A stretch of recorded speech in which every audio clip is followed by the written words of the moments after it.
আন্তঃডিমৰীয়া আঞ্চলিক ছাত্ৰ সন্থাৰ উদ্যোগত আৰু সোণাপুৰ শাখা ছাত্ৰ সন্থাৰ সহযোগত বিশেষ অভিনন্দন অনুষ্ঠানৰ লগত সংগতি ৰাখি পুৱা পতাকা উত্তোলন কৰি আন্তঃডিমৰীয়া আঞ্চলিক ছাত্ৰ সন্থাৰ সভাপতি ভাৰ্গৱজ্যোতি গোস্বামীয়ে শ্বহীদ তৰ্পণ কৰে সন্থাৰ সাধাৰণ সম্পাদক জিংকুল জ্যোতি ডেকাই গছপুলি ৰোপণ কৰে সন্থাৰ উপসভাপতি ক্ৰমে নীলোৎপল ডেকা আৰু ৰিংকু ডেকাই। তাৰ পিছতে সভাৰ আদৰণি ভাষণ প্ৰদান কৰে আদৰণি সমিতিৰ সভাপতি ফণীচৰণ কাকতিয়ে।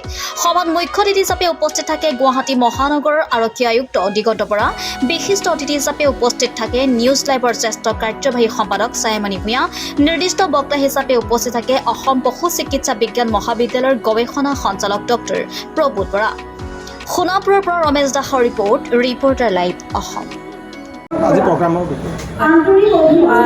ডিমৰীয়া ছাত্ৰ সন্থাৰ যিটো উদ্যোগ প্ৰত্যেক বছৰে মই জনাত কৃতি ছাত্ৰ ছাত্ৰীসকলক অভিনন্দন জনাই আজিও এটা বৰ সুন্দৰ অনুষ্ঠান আৰু এই অনুষ্ঠানত যিসকলে ইতিমধ্যে হাইস্কুল আৰু উচ্চতৰ মাধ্যমিকত কৃতিত্ব অৰ্জন কৰিছে তেওঁলোকক সম্বৰ্ধনা জনোৱা হৈছে আৰু মোৰ সকলোলৈকে অভিনন্দন কাৰণ সফলতাৰ শিখৰলৈ আগবাঢ়ি যাবলৈ ছাত্ৰ সন্থাৰ এনেধৰণৰ যি তেওঁলোকে পদক্ষেপ গ্ৰহণ কৰে অভিনন্দন জনাই সেয়া হয়তো তেওঁলোকৰ ভৱিষ্যত দিনৰ বাবে অনন্য অনুপ্ৰেৰণাৰ উৎস হৈ থাকিব আৰু আমি আশা কৰিম সদায়ে শৈক্ষিক জগতখনৰ লগত ছাত্ৰ সন্থা জড়িত হৈ থাকক শিক্ষাৰ লগত জড়িত হৈ থাকক ছাত্ৰ ছাত্ৰীৰ শৈক্ষিক আৰু বৈদ্যায়তনিক উন্নয়নৰ যি এই পদক্ষেপসমূহ লৈ আছে তেখেতসকল তাৰ সদায় কৰি থাকক।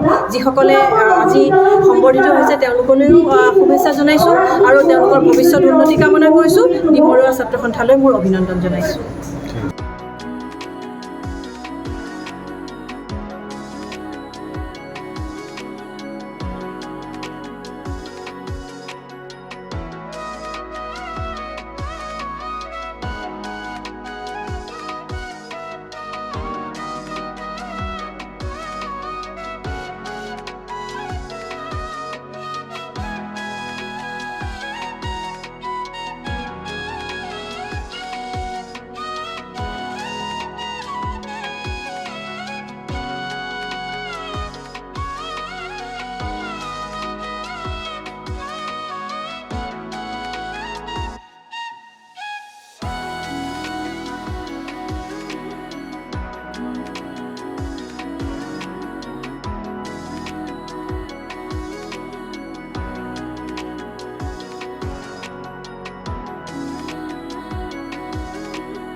Reporter live Assam.